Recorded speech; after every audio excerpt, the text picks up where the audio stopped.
මේ නිහඬ නටුපුන් වරක් ලෝකයේ ශ්‍රේෂ්ඨතම විශ්වවිද්‍යාලය බව ඔබ දන්නවාද? අද ඔබ දකින්නේ ගඩොල් බිත්ති සහ නටබුන් පමණයි. නමුත් මෙය අවුරුදු දහසකට පෙර මේ භූමිය ලොව හොඳම දැනුම් මධ්‍යස්ථානය වුණා.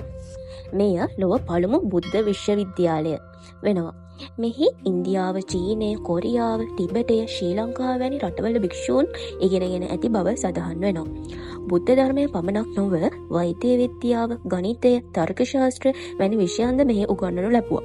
භික්ෂූන් වහන්සේලා දසදහසකට අධික පිරිසක් මෙහි ඉගෙනගෙන තිබෙන බව සඳහන් වෙනවා. ඒ වගේම ගුරුවරු 1500කට වැඩි පිරිසක්ද මෙහි උගන්වා තිබෙනවා.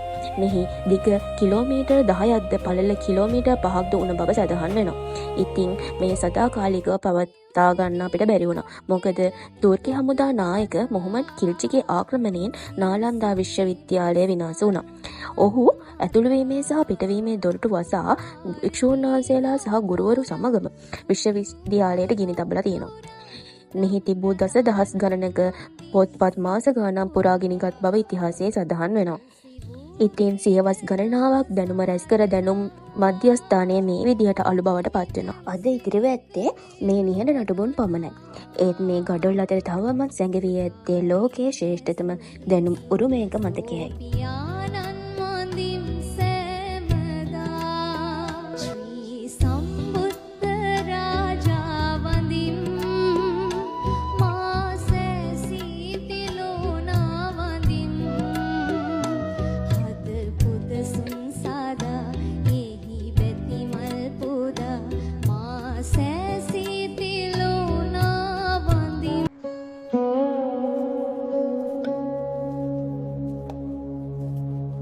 චරත වික්ඛවේ චාරිකං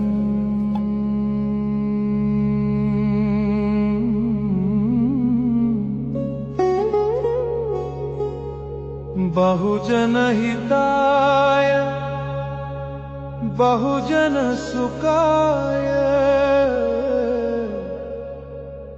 ලෝකානුකම්පාය.